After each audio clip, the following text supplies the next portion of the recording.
כן. היי חבר'ה, אתם לא מאמינים איזה סרט ראיתי היום. מסופר על שריף ומלחמתו בכנופיית הפושעים. יום אחד תפס השריף את הכנופיה. בעת שנלחם איתם, נפצע אנוש בראשו, והכנופיה קשרה אותו ולא יכל לזוז. הנה מזדקף השריף באכפו, תופס את רבהו, ותוך כדי דהירה על סוסו, מכוון אל השודד העורב לו מאחורי צוק סלע תנור. מה פתאום? הרי סיפרת שהשריף נפצע אנוש בראשו והכנופיה קשרה אותו. איך זה יכול להיות? ראית את הסרט בכלל? חוצפן שכמותך! איך אתה מעז להגיד דבר כזה? קודם תקשיב, ואז תחשוב להגיד דבר כזה.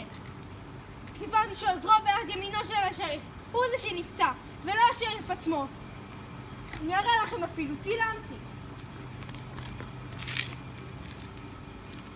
טוב חבר'ה, אני חייב לזום. וקאט.